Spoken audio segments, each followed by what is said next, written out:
Bom, olá pessoal, boa tarde a todos, a todas. A gente está aqui hoje com a professora, doutora Flaviana Barreto Lira, da FAUNB. Muito obrigada, Flaviana, por você estar aqui com a gente hoje e mais uma palestra, né, sobre abordagem de pesquisa do MINTER entre a FAUNB e o curso de Arquitetura e Urbanismo da Federal de Campina Grande, e a Flaviana vai nos apresentar hoje aqui, né, um dos caminhos, né, de suas pesquisas que ela vem desenvolvendo ao longo dos anos. Antes da Flaviana, de eu passar a palavra para a Flaviana, eu vou ler aqui rapidamente uma síntese do currículo dela, tá certo? Para as pessoas conhecerem um pouquinho da sua formação. A Flaviana é professora adjunta do Departamento de Projeto, Expressão e Representação do programa de pós-graduação da Faculdade de Arquitetura e Urbanismo da Universidade de Brasília. É arquiteta e urbanista pela UFPE, Federal de Pernambuco. É recifense, Flaviana. Recife, depois você fala um pouquinho. Em 2004, e fez intercâmbio acadêmico por um ano letivo entre 2000 e 2001, na Faculdade de Arquitetura do Porto, a FAU. É doutor em desenvolvimento urbano pelo MDU, da UFPE, em 2009, e desenvolveu pesquisa de pós-doutorado na Brandeburgs Universidade. Eu não sei alemão, depois a Flaviana corrige, na Alemanha, entre 2015 e 2016. Flaviana tem se destacado no cenário nacional como um ativista patrimonial. Eu tenho acompanhado nos eventos, Arquimemória, ICMOS e tudo mais, os textos de Flaviana, os posicionamentos. E como a gente tem aqui 3 alunos no MINTER, né, que tem uma veia patrimonialista, tá? Eu acho que vai ser muito interessante. E a gente tem observado também, Flaviana, que os professores do MINTER, de urbanismo, como a Luciana, o Ricardo, a Carol, a gente nota também que o discurso, né, e a formação dessas pesquisas em urbanismo também dialogam muito com a questão patrimonial. Então, eu acho que, de verdade, vai ser assim muito rico, né, a gente trazer uma pessoa que é especialista no assunto, que vai poder fazer essa costura. Muito obrigada, Flaviana, e agora é com você. Eu que agradeço, Caqui, né, pela sua leitura. O objetivo da fala de hoje é exatamente esse, né, mostrar como é que as minhas pesquisas foram sendo, se entrelaçando uma com a outra, e como uma foi levando a outra até chegar nas pesquisas atuais, né. Então, que eu acho que isso é importante para os alunos que estão já decidiram por uma vida acadêmica, né, já estão, assim, digamos assim, estão iniciados, né, mas ainda no comecinho. Acho que isso pode, de alguma forma, ajudá-los. Tá? Muito obrigada, aqui pelo convite, né, a gente está muito feliz de participar desse MINTER, né, ano que vem a gente está aí, em Campina Grande, se Deus quiser, e eu vou compartilhar, então, a minha tela.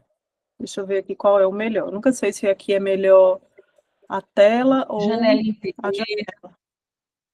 Aqui não está funcionando para vocês, né? Não, Estão não está vendo maximizado ainda. Pronto. Agora, Foi? Pronto. Só é ruim porque eu Foi, deixo está de ver vocês. falando tudo, mas tá ampliada. Não está vendo tudo? Não, tá, mas é porque tem uma margem preta, sabe? Mas ela está Ah, ampliada. sim. Vê se consegue. Eu não sei se Deixa eu, dando a então, setinha. tentar outra alternativa, né? Tá. Parar de Aham, compartilhar. Eu vou tentar outra alternativa para tá. ver se a gente se fica melhor. Eu vou por agora janela. Compartilhar essa janela. Cadê a janela? É essa. Não? Ainda ele deve estar processando, não apareceu ainda não. Tá bom. Esse está demorando mais um pouquinho. Eu acho que talvez Eu o acho outro que é o mesmo, então. outro. É o outro É, mesmo, Caqui. Então, deixa eu é, parar. é. Aqui diz que... Assim, o único problema é que eu não vejo vocês, mas... Ah, mas eu te digo Não, aqui, tu e eu vou começa e ficar aí tu passa um para testar, e eu te aviso. combinado. E eu vou Tá bom? também controlando Tá. aqui meu tempo. Chegou agora? Chegou, chegou. Tenta Pronto. passar o próximo, Pra, só para testar.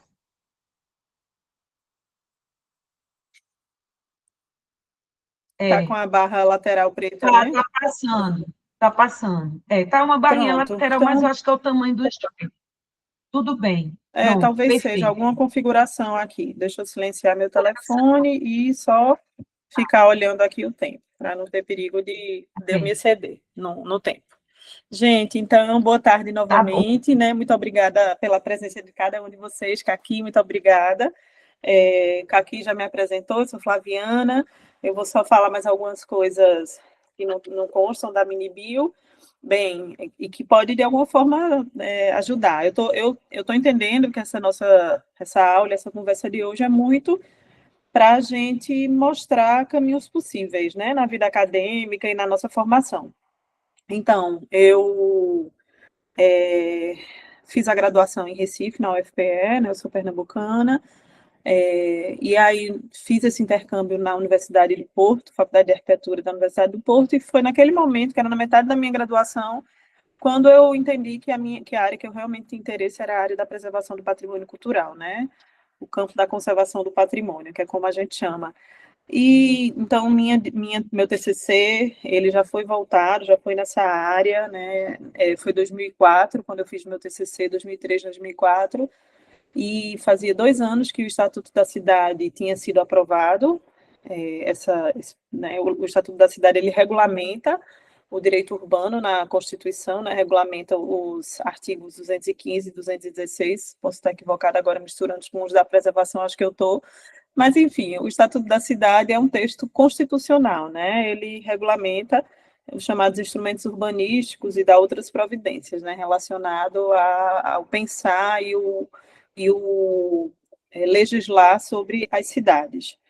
E a minha questão ali na época da faculdade, no final da faculdade, era como esses instrumentos que o Estatuto da Cidade apresenta, como outorga onerosa, transferência do direito de construir, desapropriação com título da dívida pública, enfim, um conjunto de instrumentos, né, como se fosse uma caixa de ferramentas, eles poderiam ser aplicados no contexto de sítios históricos, né? Então, era isso, eu ainda estava, que ainda hoje é uma questão para mim, pensando o patrimônio sempre de forma muito articulada com a gestão, né, a gestão política, a gestão pública de uma forma mais ampla.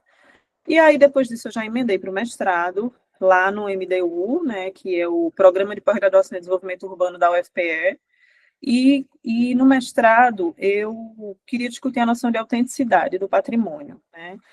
Então, isso foi em 2004. Eu acabei não, 2005. Eu emendei, né, uma coisa com a outra. E fui fazendo, escrevendo as pesquisas da dissertação. Ao mesmo tempo, eu estava desenvolvendo pesquisas no SESI, que é não sei se Caqui já conversou com vocês, mas era uma ONG, que depois virou um OCIP, sediada lá em Olinda, que a sigla significa Centro de Estudos Avançados da Conservação Integrada, que foi fundada por um conjunto de professores da UFPE, dentre eles Silvio Zanchetti, Virginia Pontual, Norma Lacerda, Tomás Lapa, com Jorge Tinoco, que é um restaurador, um arquiteto e restaurador não acadêmico, né, mas muitíssimo atuante, e eles fundaram esse centro, que inicialmente era vinculado ao programa de pós-graduação, no MDU, e depois ele se desvinculou e teve vida autônoma, digamos assim. Então, ao mesmo tempo que eu estava no mestrado, entrando, eu comecei a fazer pesquisas com o SESI. E, assim, o SESI foi uma organização muitíssimo importante para a nossa área, né, que estava fazendo muitas reflexões publicando muitos textos e pensando, né, sobre a conservação do patrimônio, colocando o Brasil numa posição importante nessa área do conhecimento, e depois disso realizou também algumas obras de restauro. E aí eu estava ao mesmo tempo fazendo as pesquisas no SESC e escrevendo a minha dissertação, então a dissertação era sobre esse tema da autenticidade do patrimônio cultural, que é muito complexo, eu vou falar um pouco para vocês. E naquele momento ainda era mais nebuloso, porque todo mundo dizia, mas o que é autêntico? O que é autêntico para uma pessoa não é autêntico para outra, a autenticidade é uma noção relativa, variável no tempo e no espaço. Outros criticavam a Unesco, porque o olhar da autenticidade da Unesco estava muito focado na matéria, e alguns países, como o Japão e outros países orientais, ou mesmo africanos, o que importava não era a matéria dos bens, mas o processo de refazer, quando ele estava degradado, fazer e refazer. Enfim, então isso tudo me mobilizou, e eu tive que fazer mergulhos assim, muito profundos em termos teóricos e metodológicos, e acabou que a dissertação não ficou pronta a tempo, e a minha orientadora, que era a professora Virginia Pontual, entendeu que havia possibilidade daquele trabalho se transformar numa tese, que isso é uma possibilidade também que prevista nos programas de pós-graduação. E aí eu não tenho, né, não defendi o mestrado, fiz o que se chama de progressão de nível, e eu só tenho o título de doutora, né? E aí eu vou mostrar para vocês esse caminho do doutorado até hoje, né? Mostrando como é que essas pesquisas foram se entrelaçando e quais foram os produtos que elas geraram. Então, eu quis marcar esse percurso acadêmico a partir então, do início do doutorado, que foi realizado entre 2004 e 2009. Vocês estão me ouvindo bem, gente?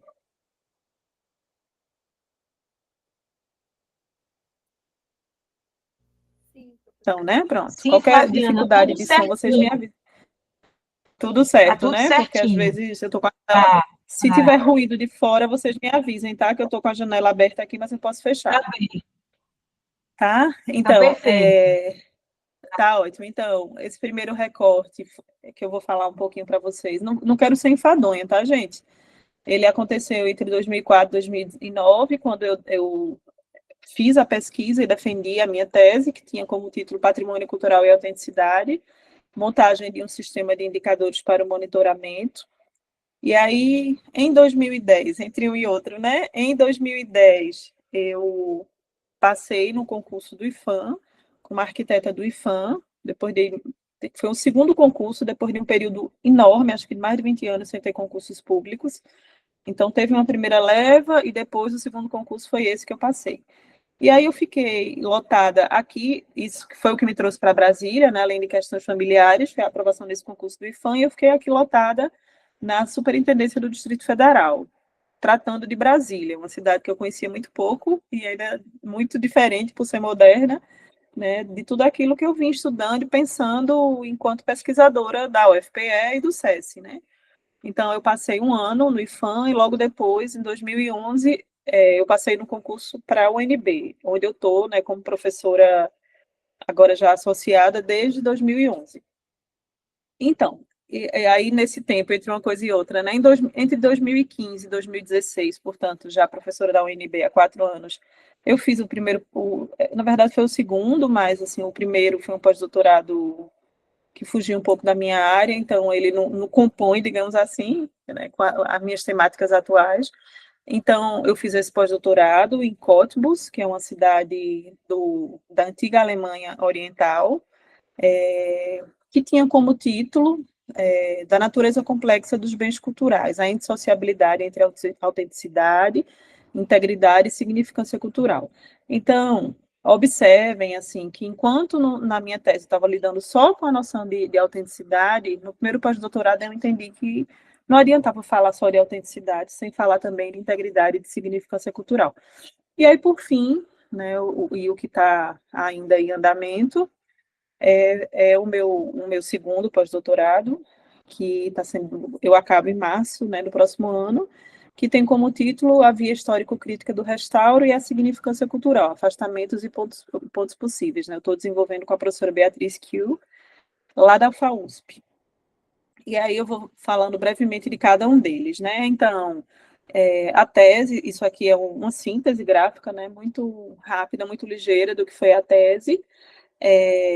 Mas o que me despertou o interesse por estudar autenticidade foi exatamente aquela discussão que eu estava falando, né, de que a autenticidade era sempre algo muito relativo, o que era autêntico para um não era autêntico para outro, e que a Unesco, né, como esse órgão que confere o título, a chancela, digamos assim, de patrimônio mundial, e admite ou não se um bem pode compor essa lista do patrimônio mundial, ela tinha um olhar, né, sobre os bens muito focado na matéria, nas questões objetivas, e se dizia que a Unesco tinha uma abordagem muito eurocêntrica, muito cristã, ocidental, focada na materialidade, né? E que essa abordagem vinha, né, desse pensamento, desse mundo cristão, que estava muito ligado às relíquias da vida e da passagem de Jesus Cristo, dos apóstolos pela terra, né? Então, se a escada santa que está em Roma, o crucifixo, o santo sudário, ou seja, todos elementos materiais, né, que estavam vinculados a um culto. Então, desde a Idade Média, e mesmo antes disso, se vinculava e se apreciava e glorificava muito esses aspectos, esses elementos de natureza material. Esse pensamento cristão, ele acabou se reproduzindo também na preservação do patrimônio, né? É isso que os críticos falam quando criticam o olhar da Unesco, né? Ou pelo menos um olhar que estava ali muito nesse sentido até o começo dos anos 2000, né? Então, era isso. Então, isso foi em 2004 que eu comecei a pensar sobre isso. Ainda havia uma crítica muito forte, porque a Unesco inicialmente pediu o que se chamava teste de autenticidade, que tinha um objetivo muito simples, entre aspas, que era excluir bens, né, que eram pastiches ou cópias da lista do patrimônio mundial. E aí, o Japão já era uma potência econômica muito importante nesse momento, e tinha bens, não todos, tá, gente, mas tinha determinados bens, como os templos de Ise, que vale a pena vocês pesquisarem, tem artigos sobre isso, os templos de Ise, que eram templos da religião shintoísta, e que a cada 20 anos eles passam por um processo integral de reconstrução. São templos feitos em estrutura de madeira, e a cada 20 anos, de forma milenar, esses templos são inteiramente desmontados e remontados, né, reproduzindo um ciclo, né, cultural e religioso que está ligada também à filosofia shintoísta de morte e vida, né? Então, ele morre para depois renascer. Então, esses templos, porque sempre eles eram templos que tinham no máximo, a materialidade deles tinha no máximo 20 anos de idade.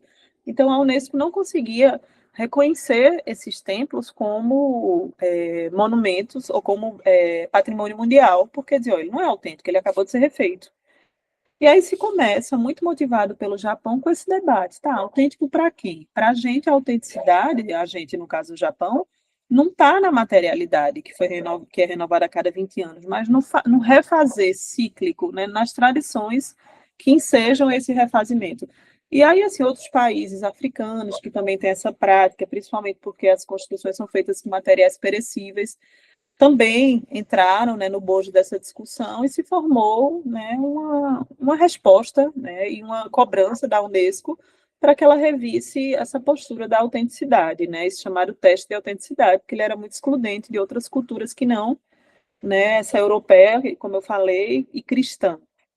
Então, em 1994, acontece a Conferência de Nara, sobre a autenticidade em Nara, no Japão, né, o Japão era uma grande potência, e no patrimônio tudo é política, é um campo de disputas também, como tudo, e foi quando a ideia de autenticidade foi ampliada, né? A Unesco dizia que só estava na matéria, e a partir de Nara disse, não, a autenticidade é variável no tempo e no espaço, os sistemas de pensamento culturais têm que ser respeitados, e há que se considerar também, quando for avaliar a autenticidade, a expressividade do bem, né, os rituais envolvidos. Isso foi em 1994. Apenas em 2005, né, a Unesco muda, abole o termo teste de autenticidade, passa a pedir que sejam verificadas as condições de autenticidade do bem e amplia para critérios não só materiais, mas também imateriais. Então, foi no bojo disso tudo que eu quis discutir a noção de autenticidade, e eu precisei ir para a filosofia, para entender o que era autêntico, como é que a noção de autenticidade foi se transformando no tempo. Fui para o turismo cultural também, que discutia o que é um passeio autêntico, né? O que é como produzir uma autêntica experiência para o turista. E aí, principalmente quando eu fui para essa área do turismo cultural, é que eu vi que para outras áreas que não a nossa, da conservação do patrimônio, a matéria não era o central. Então, os turismólogos, eles defendiam, desde que o turista tenha uma experiência autêntica, para a gente está ótimo, né? Aí eles diziam, tem um texto que dizia, esse olhar do conservador do patrimônio, ele é muito elitista, muito erudito, que o turista está interessado em ter uma experiência autêntica. Então, assim, não é por acaso que muitas vezes vocês vão ver em passeios que vocês façam, em viagens, pessoas caracterizadas, reproduzindo um determinado estilo de vida de uma época, vinculada a um determinado bem, né? Isso tudo são estratégias de turismo cultural. E aí, depois de fazer essa grande incursão, né, por esses campos do conhecimento, eu entendi que, de fato, a autenticidade precisava, no nosso campo da conservação do patrimônio, precisava ser expandida. Então, primeiro eu propus essas 4 premissas, isso já é a parte final da minha tese, sabe, gente? Que é onde está a minha tese, propriamente, né? Que é aquela contribuição que eu trago para o campo, uma construção minha a partir de um processo de revisão teórico-metodológica bem grande. Isso é uma tese, né? Então, eu identifiquei 4 premissas, né? Que a autenticidade ela é sempre uma qualidade atribuída pelo sujeito, ou seja, eu não posso dizer que esse mouse, eu olho nele e qualquer um de vocês vai dizer que ele é autêntico. Não. Cada um de nós vai olhar o mouse, um quadro, uma obra de arte e ter uma percepção particular, a depender dos nossos filtros culturais, né? Então, a autenticidade não é uma coisa que está no patrimônio, ela é atribuída a partir de uma relação do sujeito com o bem, né? Então, ela está relacionada tanto às origens, né, a como um edifício, um bem patrimonial foi concebido no passado, como também a forma como ele foi se transformando no tempo. Você não consegue, para que você consiga fazer um projeto ou fazer um plano de ação sobre um determinado bem, você precisa conhecê-lo em pequenas partezinhas, né? Essa é uma estratégia metodológica de pegar um bem e quebrá-lo, entre aspas, em pequenas partes. Dou um exemplo. Portas e janelas, alvenarias, coberturas, piso, forros, obra de artes integradas, e aí você vai analisando cada um desses elementos, né? Então, essa foi uma estratégia que eu desenvolvi na minha tese, e que naquele momento eu chamei de indicadores, né? A cobertura era o indicador a ser avaliado, os pisos eram indicadores a ser avaliados, e por aí vai. E, por fim, que o julgamento da autenticidade não pode ser feito só por mim, de um bem patrimonial, ele precisa ser feito de forma coletiva, por todos os atores, as pessoas que estão envolvidas na preservação daquele bem. E é isso tudo, quando a gente pensa na arquitetura, a gente precisa considerar que a arquitetura e o urbanismo, né, que é o meu recorte, né, ela se materializa por meio do espaço, né, então não adianta a gente só olhar as fachadas, por exemplo, e avaliar a autenticidade das fachadas, não, a arquitetura é tudo, a arquitetura é interior e exterior. A arquitetura sempre vai ter, é uma arte utilitária, por isso as questões de uso, a forma como a gente usa os bens, sempre vão estar impactando na preservação desses bens e na sua autenticidade, e diferente de uma escultura, de uma pintura que você pode levar para um museu e garantir o controle das condições ambientais, a arquitetura está onde a história as colocou, né? Então, a gente tem que lidar com todas essas pressões da natureza e do homem, né? E do homem e da mulher, as pressões naturais e antrópicas que ameaçam esses bens. E, por fim, aí eu propus essas 3 dimensões da autenticidade, que eu não vou entrar muito, né? Se alguém tiver interesse em particular, tem artigo, tem a tese disponível inteiramente, que eu entendi que a autenticidade poderia ser observada a partir de 3 dimensões. Uma que eu nomeei de dimensão construtiva, que é naqueles bens que, como o que eu falei dos templos, né, que são continuamente refeitos, o que tinha que se olhar era o processo de construir e reconstruir, né, se esse processo é legítimo, ou se é uma invenção, né? Então, no caso de Issei, dos templos de Issei no Japão, é um processo milenar que vai sendo transmitido, né, de uma geração para outra, mas, por outro lado, tem alguns bens, como a cidade de Varsóvia, na Polônia, que foram bombardeadas de forma muito intensa na Segunda Guerra Mundial, e por uma demanda da população, a cidade foi reconstruída depois do fim da guerra, né, de uma forma muito parecida com o que era antes da destruição. Então, nesse caso também, não adianta olhar a materialidade é nova. O que é importante olhar para se patrimonializar, como a gente chama Varsóvia, é o processo de destruição e a reconstrução enquanto resposta a uma demanda social.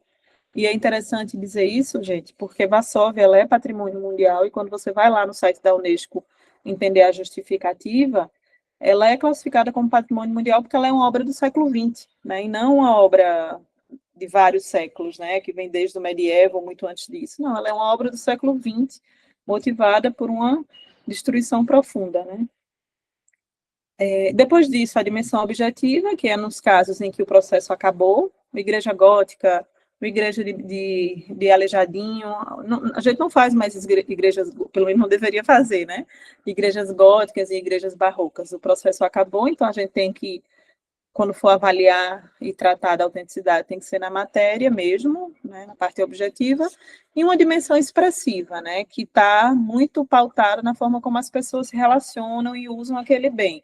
Por exemplo, uma igreja de Aleijadinho que continua sendo usada como lugar de culto, né, enquanto espaço religioso, ele tem uma expressividade muito própria e muito particular, que pode se perder se esse lugar deixar de ser usado como lugar de culto, uma igreja, e se transformar numa biblioteca, como acontece muito.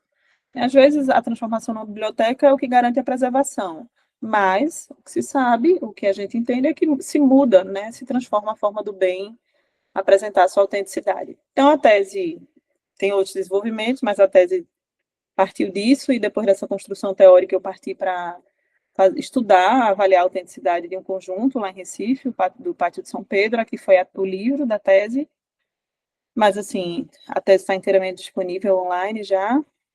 Aí depois disso, né, 6 anos depois, foi quando eu fiz esse doutorado, e aí o que me suscitou esse tema de pesquisa foi a sala de aula, né, só para vocês entenderem como ensino, pesquisa e extensão estão muito entrelaçados e devem estar na vida de um profissional da academia, né. Então, na sala de aula, os alunos estavam projetando, minha disciplina na graduação é a disciplina de projeto em bens culturais, né, projeto no patrimônio cultural.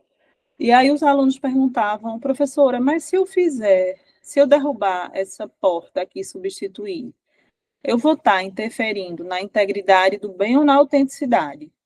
E aí eu ficava pensando nos dois. Então, sempre a resposta era essa, nos dois, né. E aí eu comecei a entender, né, e outras colegas também, que estavam pesquisando o tema, começaram a ter essa percepção de que não tinha sentido falar de autenticidade de forma desvinculada de integridade e de forma desvinculada dos significados culturais do bem. Então,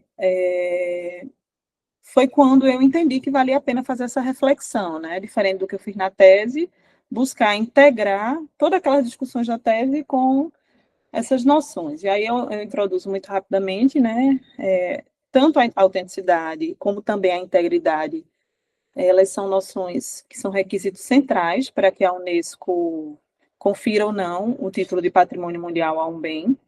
Então, a Unesco hoje em dia pede que o Estado membro, né, que está apresentando a candidatura, ele, do seu bem, ele faça uma descrição das condições de autenticidade e das condições de integridade do bem.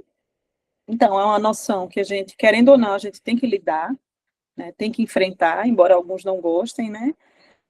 E a significância cultural, à sua vez, ela está relacionada, vocês devem ter ouvido falar, ou pelo menos os 3 alunos que estão aí no campo do patrimônio, dessa noção de significância cultural, né? Então, a significância cultural nada mais é, de forma muito simplificada, do que o conjunto de valores histórico, cultural, estético, simbólico, de antiguidade, que uma determinada sociedade atribui a um bem. Por exemplo, né, a Catedral de Brasília, uma obra moderna de Oscar Niemeyer. Muito possivelmente, se eu for perguntar aqui para vocês todos, que valores vocês acham que a catedral tem? Muito possivelmente, a gente, que devemos ser todos ou quase todos arquitetos, interessados, né, pela história, pelo urbanismo, pela preservação do patrimônio, a gente vai dizer, com certeza tem valor artístico, tem valor estético, tem valor simbólico, porque a gente vê aquele edifício, né, tão, com aquela plasticidade tão expressiva, a gente sabe logo que aquilo é Brasília, que aquilo é Oscar Niemeyer, tem um valor histórico, acho que eu já falei. Para a gente que está aqui olhando a catedral no nosso cotidiano, a gente vai vendo que ela vai envelhecendo também, então a gente já pode atribuir valor de antiguidade. Então, esse conjunto de valores é o que conforma a significância cultural do bem. A Unesco, ela exige que se faça o que ela chama de Declaração de Valor Universal Excepcional. Ela não fala na noção de significância cultural. Quem fala em significância cultural é a Austrália, o ICOMOS Austrália, né? Numa carta que se chama Carta de Burra, ou Burra, né? Se escreve Burra mesmo, né? Que é uma cidade australiana. E no contexto da Austrália, ali dos anos 80, um contexto de crítica à Unesco, essa ideia de significância cultural, ela foi construída porque para a Austrália, as expressões dos povos originários de lá eram muito importantes e faziam parte da cultura. E eram expressões muitas vezes mais efêmeras, imateriais, então, e que não passavam por um saber especializado ou por um processo de construção de erudição de altas artes. Então, a Austrália foi nesse contexto que foi elaborada a noção de significância cultural na Austrália, que era a necessidade de olhar o patrimônio sob a ótica dos valores ou significados que as pessoas atribuem a eles. A Unesco não faz exatamente isso, mas pede essa declaração de valor universal excepcional. O fato é que, né, a gestão do patrimônio e reconhecimento de bens, né, como patrimônio, ele sempre vai passar por essa discussão sobre quais são os valores do patrimônio, como é que está a sua autenticidade, né, ou seja, quais são as suas condições de autenticidade e quais são as suas condições de integridade. E aí, nesse primeiro pós-doutorado, a questão que me movia era essa, né? Essa percepção de sobreposições ou influências mútuas, né? Entre autenticidade, integridade e significância cultural. E aí eu coloco, né? Ainda que na teoria essas três noções possam ser compreendidas isoladamente, na prática essa separação não se revela factível. Então, o desafio para a ação projetual essa questão, né, delas estarem agregadinhas, indissociáveis uma à outra, torna-se um desafio mesmo, tanto para o projeto sobre o patrimônio, como para a gestão do patrimônio. E aí, alguns diziam, tá, mas a gente precisa discutir a autenticidade, a gente só tem que agir sobre o patrimônio, só tem que tombar, proteger, né? Mas aí, quando a gente pensa, como eu falei para vocês, né, a arquitetura é uma manifestação artística que segue onde a história as colocou, né, fincada em um determinado lugar. A gente não pode resguardá-la no museu, e nem pode dizer, ó, não usa mais. Todas as obras que foram produzidas com recorte de 200 anos não podem ser usadas mais, elas têm que virar museu. A gente sabe que não é isso que acontece, e nem é o que a gente deseja, pelo contrário, né? Então, em especial, as obras de arquitetura, elas vão se transformando no tempo, muito. Então, há casos em que essa transformação é tão intensa, né, e movida por só determinados interesses, que talvez o significado cultural dela, os significados culturais dela para a sociedade se percam, né? Então, por isso que é fundamental estar sempre olhando e cuidando dessas questões de autenticidade, de integridade e significância. E aí, então, o objetivo geral, né, desse primeiro pós-doc foi investigar esses conceitos de autenticidade, integridade e significância a partir dessa ótica de integração e interdependência. E aí eu produzi alguns gráficos, né, e eu vou mostrar exemplos, tá, gente, de como eu fui enfrentando, digamos, ou provando essa tese, né, essa hipótese de que essas três noções têm que ser avaliadas conjuntamente. E aí eu fiz na ocasião, no desenvolvimento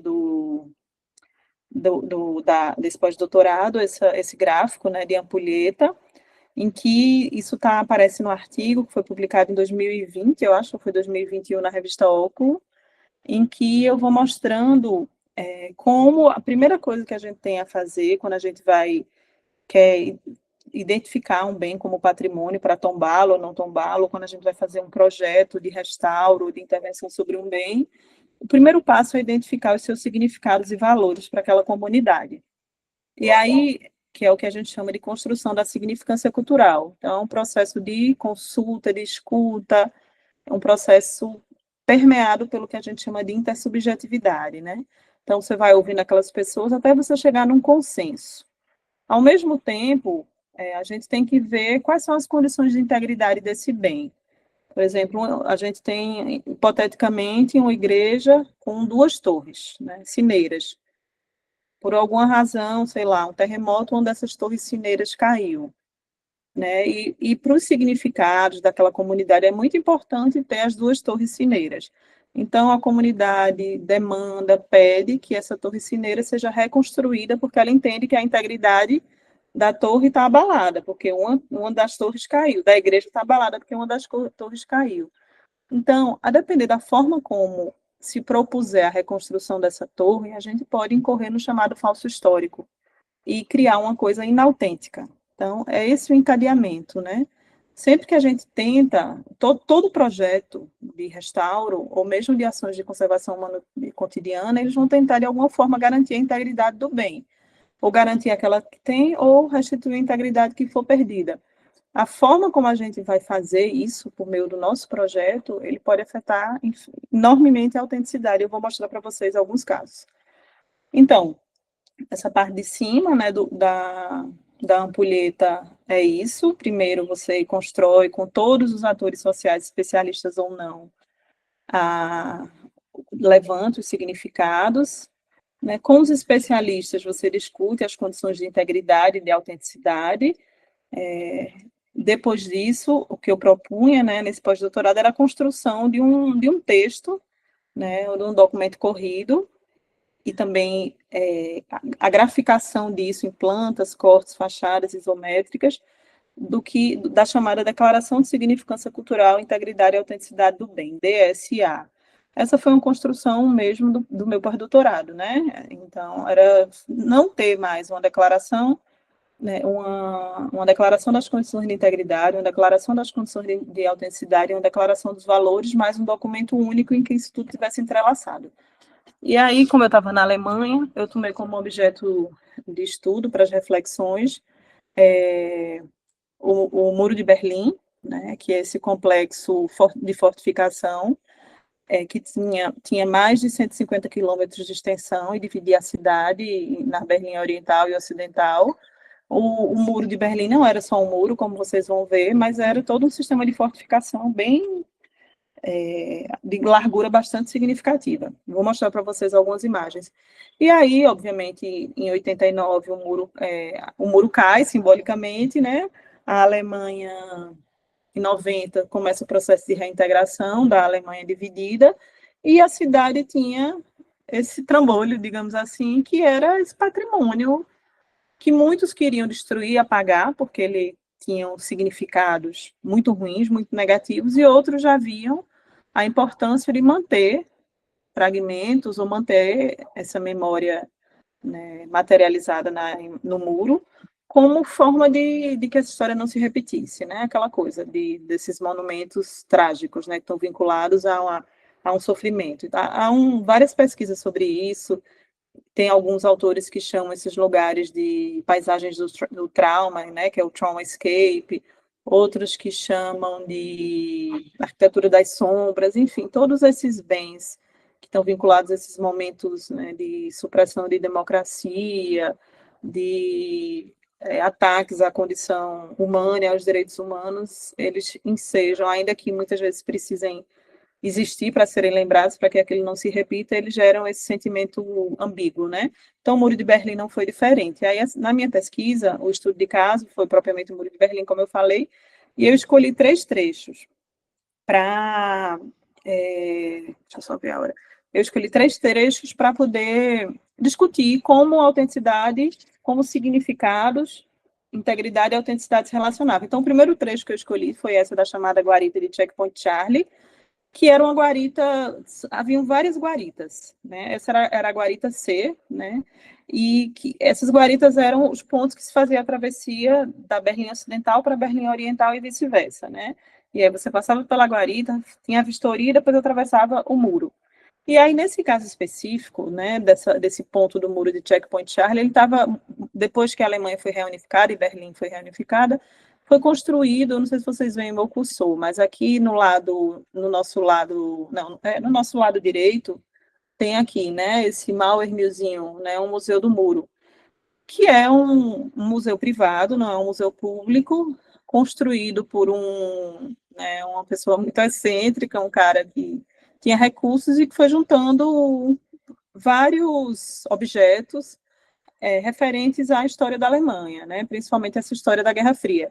E aí, esse homem, que estava movido por um interesse econômico e turístico, ele criou toda uma cenografia nesse trecho, reconstruiu essa guarita e conseguiu, né, no mercado paralelo, comprar fragmentos do muro e reposicionou fragmentos do muro, esse pedaço já tinha sido demolido, para incrementar, digamos assim, as atividades turísticas no lugar.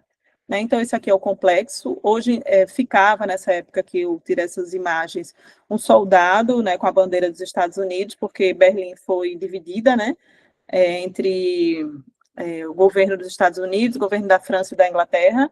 Então, essa guarita C era de responsabilidade dos Estados Unidos. Então, aí eles faziam toda uma cenografia com o guarda, com a bandeira dos Estados Unidos. Você ia, tirava foto, pagava para o guarda. E no momento em que ele reconstruiu isso, no começo dos anos 2000, principalmente o muro, houve uma repercussão muito negativa, porque era uma história falsa, né? Um lugar falso. E esse pedaço foi desfeito, né? E aí, com esse caso, esse trechinho do muro, eu quis mostrar que o significado atribuído para esse complexo foi exclusivamente aquele econômico, né? Ou seja, a ação de projeto sobre o muro nesse trecho foi motivada exclusivamente por uma valoração econômica do muro. Essa valoração econômica do muro gerou uma integridade nova, completamente desvinculada da integridade histórica. Portanto, um objeto, né, histórico, guarita e muro reconstruídos, completamente inautênticos. Então, só para vocês entenderem, né, o valor econômico fez com que se buscasse uma reconstrução completamente inautêntica. Então, aqui ainda... Esse aqui é o segundo trecho, que tem aquela imagem clássica dos líderes soviéticos e da Alemanha Oriental dando beijos, cumprimentando com um beijo, e é o que chama de East Side Gallery, é um trecho de 1,5 quilômetros do muro que foi mantido, 1,5 quilômetros mesmo, e na primavera de 1990 foram convidados vários, né, artistas do grafite e da pintura do mural do mundo todo para ressignificar o muro com suas pinturas. E, obviamente, pouco tempo depois, era um muro, uma superfície de um muro, essas pinturas começaram a se desagregar e perdendo suas cores, e entrar num processo de corrosão e degradação, e já tinham virado um verdadeiro ponto turístico, né? Então, nos anos 2000, esse trecho, né, do muro passou por um processo de restauro, mas um restauro que não estava preocupado no muro enquanto elemento de fortificação e de separação entre duas cidades, mas no muro enquanto suporte para a arte. Então, o muro foi restaurado ou refeito, né, com materiais, né, adequados para receber uma camada pictórica, né, porque essa camada de pintura que tinha sido colocada sobre o muro, ela estava sendo desagregada com o tempo, né, com as intempéries. Então, o valor que orientou essa intervenção foi o valor artístico, né, o valor dessas pinturas enquanto expressividade artística e o valor histórico dessas pinturas. Então, essa valoração, ela gerou uma integridade, não a integridade daquela do muro como elemento de fortificação, mas uma busca de um muro íntegro para receber uma camada de pintura. E, obviamente, essa intervenção afetou a autenticidade original do muro, que não tinha, era fibra de carbono, a superfície com fibra de carbono, depois um reboco. Então, só para vocês entenderem como a valoração ela conduz para um tipo de integridade que pode abalar em diferentes medidas a autenticidade. Aqui outras fotos. E, por fim, o último trecho, eu já estou indo para a última parte da apresentação, é um trecho que se localiza na chamada Bernaustrasse, que era uma área que foi palco de muitas fugas dramáticas do lado oriental para o lado ocidental. Então, só para vocês verem que entre essas estacas aqui no lado esquerdo, essas estacas, do nosso lado esquerdo, essas estaquinhas de aço cortem fininhas, e esse muro essa cerca, né, a cerca viva, tudo isso entre uma coisa e outra era o que se chamava Death Strip, né, via da morte. Tudo isso era o sistema de fortificação do Muro de Berlim. Né? Então, essa parte onde estão as estacas, o muro foi retirado, suprimido. E as estacas elas vão seguindo todo o percurso do muro, mas numa intervenção contemporânea que dá a ideia de que quando você está andando do lado de lá, você percebe, porque ele tem a mesma altura do muro e ele segue a mesma linha do antigo muro, mas você pode transpassar. Então, você sente, né, o que é estar num lugar em que você não pode, com o muro lhe seguindo, né, acompanhando, mas, por outro lado, você consegue transpassar. Então, é uma intervenção contemporânea que com muitas informações sobre a história do lugar, informações textuais. E no final dessa Bernaustrasse, né, dessa grande intervenção, ela é bem extensa mesmo, né, um grande parque urbano, eles mantiveram uma seção íntegra, né, do que foi o muro. Então, observem, né, aqui no primeiro plano tem o muro, a face do muro, que era voltada para a Berlim Ocidental. Depois tem a chamada Death Strip, né, a Via da Morte, que era uma via que tinha também, dentro dela tinha segmentações, tinha a via de patrulhamento, a via das lanternas, as torres de observação, até se chegar no muro interno. Então, do lado do ocidente, que é onde a gente está vendo esse rapazinho de branco e de mochila passeando, as pessoas podiam tocar no muro. Do lado oriental, que é do lado onde está a torre, né, de TV, que está aqui, dá para ver mais ou menos no centro da imagem, na Berlim Oriental, as pessoas não podiam chegar perto do muro. Né? E se as pessoas tentassem transpor qualquer uma dessas barreiras, os soldados estavam autorizados a matar. Então, o que eu quero mostrar com esse último trecho do muro é que aqui os valores que orientaram a intervenção foram os valores históricos, os valores rememorativos e de antiguidade. Ou seja, o muro aqui foi visto não como uma obra de arte, não como um objeto a ser vendido, como nos casos anteriores, mas como um elemento histórico de memória. Para ele poder contar essa história que eu estou contando para vocês, da forma, né, simplificada, mas mostrando que o muro não era só um muro, se entendeu que a materialidade precisava ser mantida. Então, essa significância cultural pautada em valores históricos, de memória, de antiguidade, simbólicos, ela orientou para a restituição de uma integridade o mais próxima possível daquela original, né? E, nesse caso, a gente consegue ver muito bem o que é da época, daquilo que é contemporâneo. O que tem de contemporâneo aqui são essas duas grandes paredes de aço cortem que vão marcando essa seção do Muro de Berlim. Então, com isso, eu né, acho que eu consegui mostrar, e no artigo está bem claro, nesse artigo que eu mencionei para vocês, que eu sintetizo esse pós-doutorado, como os valores, eles conduzem para um tipo de integridade e que afeta em diferentes medidas a autenticidade. Né? Aqui só uma foto, e aí nessa área tem também o memorial do muro, um arquivo, né, com vários documentos sobre o muro, e aqui essa seção, né, do muro. E, por fim, a pesquisa atual, tá, gente? Que aí eu já estou chegando, rumando para o fim, que também muito movida por essas questões de sala de aula, que eu cheguei na DSA, como eu mostrei para vocês, voltando bem rapidinho, aqui, né, na parte baixa da ampulheta. Então, eu entendi, a gente desenvolveu ferramentas metodológicas, como eu vou mostrar, que permitiram essa construção da declaração de significância, integridade e autenticidade de forma conjunta. E aí, na sala de aula, de projeto, na graduação, a gente se viu nesse desafio. Ok, a gente constrói os significados, consegue deixar claro quais são os elementos ou os atributos que têm mais valor em um edifício, e a gente entende como é que está a sua condição de integridade, a sua condição de autenticidade, isso tudo entrelaçado. Mas e daí para o projeto? Né? Como é que a gente age? Então, o que eu quis enfrentar nesse meu último pós-doutorado foi exatamente mostrar que como os princípios dessa chamada via crítica do restauro, ou via histórico-crítica do restauro, eles podem ser compatibilizados com essa declaração de significância.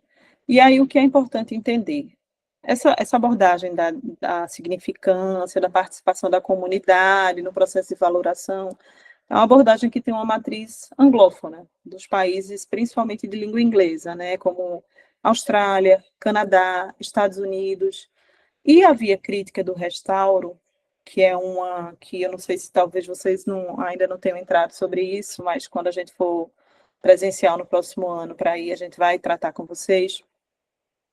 Ela é uma abordagem que se entende de equilíbrio, uma abordagem italiana, e que se entende de equilíbrio entre várias abordagens, porque o restauro ele passa a ser condicionado, né, por um equilíbrio muito fino entre o que Cesare Brandi, que é o grande representante dessa linha, sugere entre as instâncias estética e histórica do bem.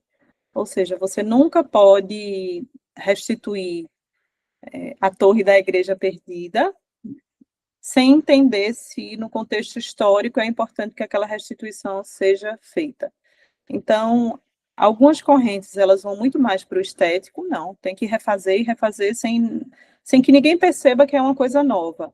E outras vão muito mais para o histórico, não, se a torre caiu, a gente deixa caída, não faz nada. Então, Cesare Brandi, a via histórico-crítica do restauro, que tem os discípulos contemporâneos, ele visa esse equilíbrio muito fino entre as duas posições, a posição estética e histórica.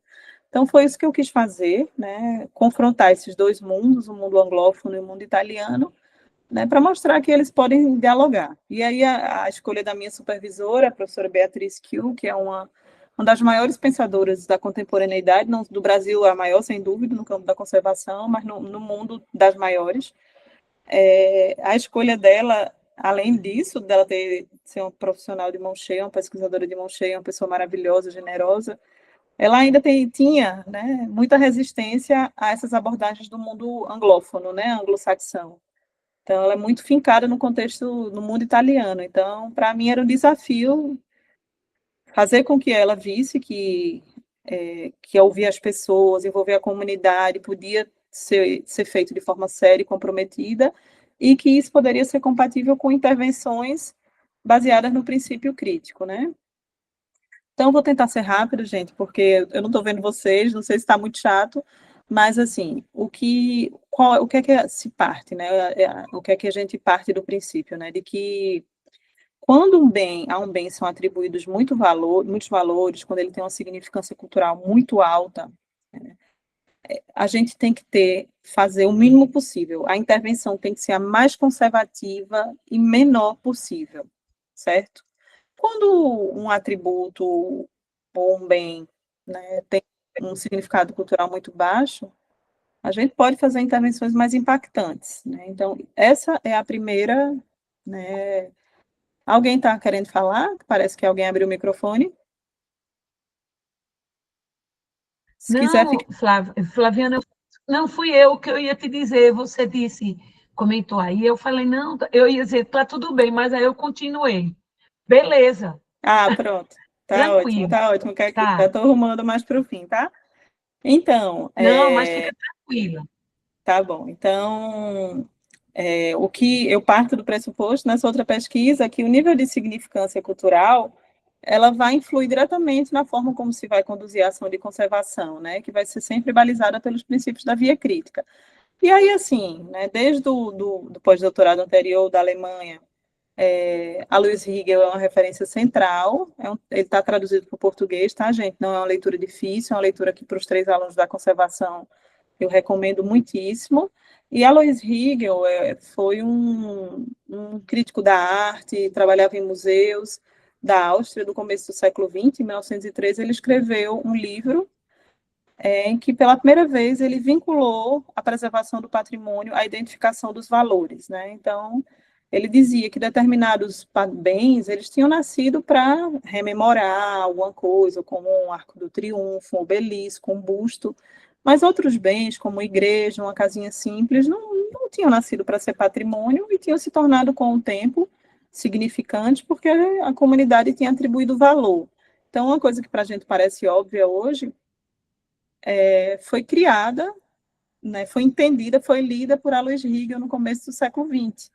E ele dizia, e esses valores, eles não são perenes, né? A forma como eu, um homem austríaco, estou valorando hoje, no começo do século XX, certamente não vai ser a mesma como daqui a 50 anos, uma pessoa em outro lugar do mundo vai valorar esse bem. Então, ele foi, assim, uma sacada muito genial, né, de Alois Hegel naquele momento. E aí, de forma muito sintética, Hegel, ele organiza os valores, que naquele momento ele identificou nessas duas caixinhas, né, dos valores rememorativos, que são de história, de antiguidade, e rememorativo intencionado, que estão ligados ao passado, e os valores de contemporaneidade, que estão ligados ao hoje, né, ao atendimento né, dos anseios, digamos assim, do homem e da mulher do hoje, que são os valores de uso e os valores artísticos. E o fato é que Hegel diz, entre todos esses valores vai sempre haver o conflito. Para você garantir que uma casa do século XIX continue sendo usada como casa, ou seja, que ela continue tendo valor de uso, você vai ter que perder um pouco de alguns elementos históricos. Então, você vai perder o valor histórico para garantir o valor de uso. Então, ele diz, a conservação e a ação sobre o patrimônio, ela é sempre uma gestão de conflitos entre valores. E aí, outro marco, né, para a gente que trabalha com significância ou significação cultural, como eu falei para vocês, essa carta de Burra, da Austrália, que diz que o patrimônio pode conter em si uma significação cultural múltipla, envolvendo valores estéticos, históricos, científicos, sociais, espirituais e tantos outros, quando cada sociedade a ele atribuir. E é importante a gente deixar claro aqui que essa significância, eu já falei, mas reafirmo, ela não é fixa. Hoje, a gente pega um determinado bem, faz uma consulta aos atores sociais, né, identifica os valores que aqueles atores sociais atribuem àquele bem, identifica as suas condições de integridade e de autenticidade, mas isso precisa ser refeito no intervalo, talvez de 10 anos, né, porque os valores mudam, as condições de autenticidade e integridade mudam. E isso, essa leitura, ela é feita porque se entende que tudo que se relaciona ao patrimônio, ao processo de valoração e de leitura de um patrimônio, ele se insere numa abordagem relativista, né, ou do relativismo cultural, que entende que esses valores, eles não são características intrínsecas do objeto, mas que eles são sempre atribuídos cada vez que o homem, a mulher, o sujeito, né, olhar e valorar aquele bem, que eles são passíveis de transformação no tempo e no espaço. Então, no passado, por exemplo, antes de vir morar em Brasília, eu não tinha um apreço, assim, não tinha muito interesse pela arquitetura moderna, né? O que me interessava muito mais era a arquitetura dita tradicional. Então, talvez eu não valorasse como hoje eu valoro um bloco de superquadra, de Marcílio Mendes, que a gente está trabalhando esse semestre na disciplina de projeto. Talvez eu não valorasse, né, aquilo, não me mobilizasse. Hoje, entendendo a arquitetura moderna, vivenciando Brasília, eu consigo atribuir um conjunto de valores àquele objeto, né? Então, até a gente mesmo, no nosso percurso de vida, a gente vai mudando a forma como a gente valora as coisas, né? Então, quando a gente vai ter essas dinâmicas de interação com as pessoas para reconhecer o valor, a gente precisa entender que isso não fez uma vez e acabou, né? É para todo sempre, não. E outra coisa que a gente tem que entender é que não é matemática, a gente não vai dizer tem valor histórico, sim ou não. Muitas vezes, para umas pessoas tem, para outras não tem, né? Porque não é 2 mais 2 são 4, não. Né? É uma avaliação, um julgamento cultural, exclusivamente cultural e subjetivo. Para mim, eu posso atribuir um valor e o meu colega que está ali no processo de valoração pode não atribuir aquele valor. Então, o que a gente tem que fazer, porque a gente tem que construir uma declaração, né, que vai, por exemplo, fundamentar um tombamento de um bem, é captar os consensos. Se a gente está numa sala com 50 pessoas e 42 entendem que tem valor histórico, porque foi a tendência de maioria. E isso, essa tendência de maioria, ela vai refletir o juízo intersubjetivo. Então, essa noção de intersubjetividade, que é uma noção filosófica, ela é central à conservação do patrimônio hoje. Por quê? Porque ela se choca diretamente com a prática, né, de que só os técnicos, por exemplo, do IPHAN, ou só o Conselho Consultivo do IPHAN era responsável por conferir e por atribuir valores a um bem. E a gente sabe que não é. É todo um conjunto de pessoas que precisam ter suas subjetividades escutadas e contempladas, e cabe a nós, especialistas, captar os consensos dessa subjetividade, né? A isso se chama juízo intersubjetivo, que é quando as subjetividades se encontram, né? E você se chega num consenso. Então, mostrando como é que essa pesquisa, essas reflexões todas têm sido aplicadas, né, no ensino do projeto. A gente começa e pede para os alunos pensarem o que mais fortemente caracteriza o objeto de estudo, quais os valores podem ser atribuídos ao objeto de estudo, em que atributos esses valores estão expressos, por fim, qual a sua significância cultural.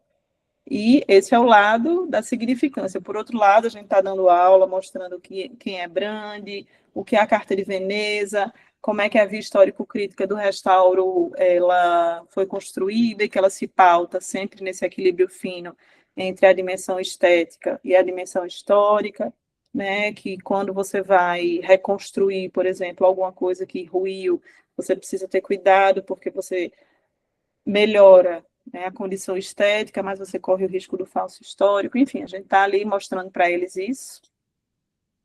E, obviamente, Brandi é um texto dos anos 60, a gente escolhe autores mais contemporâneos, que são discípulos de Brandi, para mostrar, né, que Brandi ainda, com algumas reflexões que o atualizem, ele ainda é um pensador muito importante. Eu não vou ler isso, tá, gente? Assim. E aí, depois, essa reflexão toda, ela está sendo derivada no relatório de pós-doutorado, propriamente, que dele vão sair artigos, assim, eu espero que sejam publicados. Nesse momento, eu estou na feitura do relatório, mas, obviamente, essa pesquisa já está se rebatendo na minha prática de ensino, né? Tanto na graduação como na pós. Então, né, considerando que esse paradigma, né, e esse desafio que a gente coloca de conciliar significância cultural com estratégias da abordagem histórico-crítica do restauro, a gente organiza a disciplina nesses 4 momentos, né? Primeiro, como qualquer disciplina de patrimônio, os vários levantamentos históricos, documentais, normativos e de campo. Com base nesse conhecimento do bem, a gente identifica de forma coletiva os atributos, né, que são as características, os elementos que compõem aquele bem, que são significantes no bem. Depois a gente valora, e eu vou mostrar para vocês como é que a gente faz. Construída a valoração, a gente define tudo coletivamente, né, porque, considerando a ideia do juízo intersubjetivo, a gente constrói para cada um dos atributos, cobertura, piso, esquadrias, cobogós, revestimento de pilotis, arborização, árvores, aqui esse semestre a gente está trabalhando com a superquadra que tem várias espécies arbóreas tombadas, valores das árvores tombadas. Então, para cada um desses elementos que compõem o bem, a gente constrói, né, depois que a gente valora, a gente constrói recomendações de intervenção. Então, com base nisso, os alunos vão para a elaboração do projeto, que é a etapa 4, que pode ser individual ou em dupla. Aí eu vou mostrar para vocês agora os resultados disso, certo? Que aí vai ser mais rapidinho e eu acho que eu vou conseguir acabar em 1 hora, como eu combinei com o Caqui. Então, a primeira etapa, como eu falei, é essa, de fazer vários levantamentos urbanos, arquitetônicos, históricos.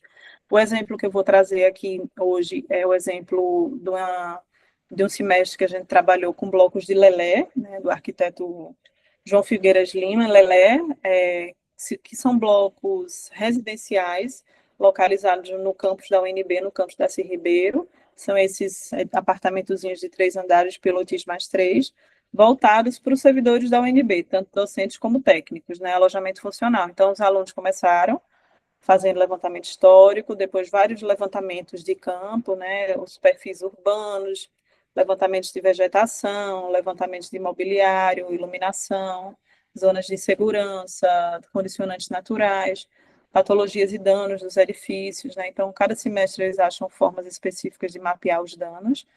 É uma disciplina de 6 meses, não tem como ser um mapeamento de danos muito pormenorizado. Aqui eles colocaram na fachada e depois vincularam a uma tabelinha em que descreve o dano e aponta diretrizes. Levantamentos altimétricos também dos apartamentos, né? Quando a gente não tem essa base feita, normalmente a gente tem uma base, mas refaz, faz maquete eletrônica. Agora a gente está utilizando também o recurso do passeio, meu Deus, do escaneamento da nuvem de pontos, né? A gente tem esse equipamento aqui na UNB, e aí o técnico do laboratório, que normalmente é um ex-aluno ou aluno da pós-graduação, ele vai com a gente, escaneia, e esse escaneamento é fantástico, porque a gente consegue, sem precisar, não precisa ficar voltando no bem, né? Você lá tem todas as medidas com precisão milimétrica e consegue, com isso, levantar danos, conferir medidas e tudo. Então, é um recurso muito importante. Aí, depois que a gente acaba, né, esses vários levantamentos, a gente parte para a identificação dos atributos, né, como eu falei, valoração e definição das posturas de intervenção. Então, só para clarear para vocês o que são atributos, né?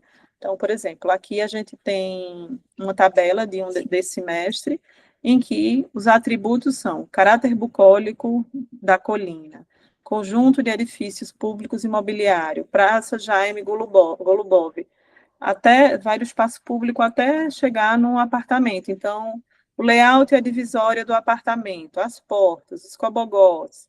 Então, isso tudo são atributos. É uma estratégia de quebrar, entre aspas, né, o bem, que vai ser objeto de intervenção, em vários pedacinhos para poder ver quais são os significados de cada partezinha. E aí, coletivamente, a gente constrói os atributos. Quando a gente acaba de construir os atributos, a gente faz a valoração coletiva. Então, observem, por exemplo, layout e divisória foi atribuído o valor de uso, histórico e cultural. E aí depois a gente faz as contas, né? Nesse caso, 3 valores era a significância considerável. Por outro lado, os cobogós, que são elementos muito recorrentes aqui nas fachadas posteriores em Brasília. E lá tem, no bloco da colina, se atribuiu valor de uso, valor histórico, artístico, cultural, antiguidade, simbólico. Portanto, eu acho que era basicamente todos os valores, não, tinha o econômico que não foi atribuído, e se entendeu que tinha uma significância excepcional. Aqui se fez uma breve descrição do estado de conservação e depois as posturas. Então, quanto mais alta for a significância, mais conservativa tem que ser a postura. Quanto mais baixa, mais transformativa pode ser a postura. Certo? Aqui outros exemplos. Queria que tivesse um com uma significância bem baixa, mas aqui não apareceu coincidentemente nenhum. Mas às vezes aparece, só um valor é atribuído, alguma significância. Aí, quando só um valor é atribuído, a gente enquadra em alguma significância. E aí, assim, é possível muitas vezes até a alteração do material. E aí, depois disso, é o mapeamento da significância, porque primeiro a gente só fazia isso e parava, e fazia o texto da declaração.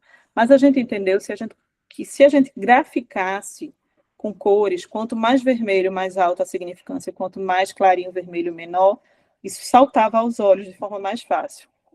Então, a gente começou a fazer isso, né? Bom, aqui é o paisagismo, as espécies... normalmente as espécies nativas elas têm uma significância mais alta. Pronto, aqui tem uma vegetação de mangueira e de palmeira imperial, que é uma vegetação exótica que está em tudo que é lugar do Brasil, principalmente a mangueira. Então, se entende que por não ser nativa, né, e por causar também outros transtornos, ela tem uma significância baixa. E assim vai. Então, aqui, né, a gente vai mapeando a significância até chegar no edifício propriamente dito. Então, observe, né, as esquadrias, tem uma média, eles valoraram como média significância, nem sempre eu concordo, sabe, gente? Tem coisas que eu acho que tem a significância mais alta. Mas as empenas, né, como é que tudo isso está sendo valorado, até nas plantas. Então, ter isso materializado nos desenhos encaminha uma determinada postura, porque tem coisas que a gente não pode mexer, porque elas têm uma significância muito alta. Então, tem outras que não, que elas são mais passíveis de intervenção. E, por fim, depois que a gente constrói isso, se chega nas intervenções, que são feitas em duplas ou individualmente. Então, eles sempre, todo semestre, eles têm que abordar esses 5 temas, né? Que é sempre lidar com a requalificação do entorno urbano, sempre pensar em soluções de acessibilidade horizontal e vertical, orientadas, né, pelos princípios da via crítica do restauro, sempre fazer alguma atualização programática, porque a vida muda, as demandas mudam, né? Nesse caso, as demandas de habitação mudavam demais, era um apartamento de 3 quartos com um só banheiro. Então, a gente entendeu que era importante estudar soluções para ter mais de um banheiro. Melhorar sempre as condições acústicas, técnicas e luminosas, respeitando os princípios da via crítica, e como exercício acadêmico, a gente sempre pede que eles coloquem, pensem num edifício, um volume externo, um programa complementar para poder explorar essa relação antigo versus novo. E aqui já é um projeto, né, dos alunos, o que é rosa são os blocos originais, amarelo é aquilo que é esse edifício novo, então esse é o primeiro seminário.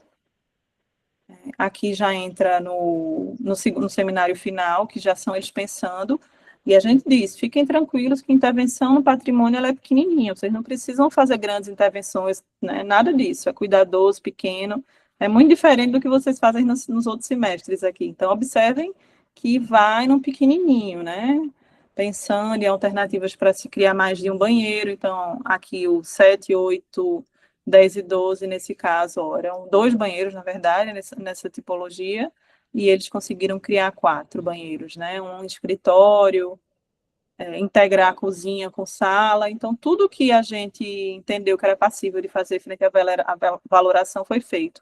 Então, a rede elétrica passava pelo rodapé, nesse caso. E era altamente perigoso, né? Porque joga água, dá um curto-circuito. Então, a gente pensou em soluções para as instalações elétricas aparentes, né? Que pudessem ser reversíveis, que fossem distinguíveis. Tudo isso baseado no princípio da via crítica do restauro.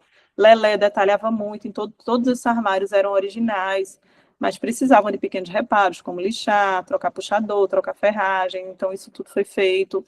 O piso era um piso feio, era um paviflex muito amarelado já, que não era uma coisa aconchegante para ser uma casa das pessoas. Então, a gente, entendendo que não tinha significância alta, foi possível propor a substituição do piso por um outro piso que dialogasse com esse anterior, no formato, na paginação, que não tivesse brilho, né? Então, para manter uma estética, né, sem falsear, né, sem parecer que era antigo, mas mantendo uma estética sóbria do modernismo, né? Então, aqui a gente tem umas soluções. Essa laje nervurada, ela gerava um problema porque ela ficava aberta, então ela gerava um problema de acústica, tudo você ouvia da casa toda. Então, alguns alunos pensaram em soluções para fechar com uma janelinha basculante, aqui nesse detalhe basculante que está na parte inferior da prancha, né, que também é distinguível, é reversível. Tudo isso são princípios da via crítica do restauro.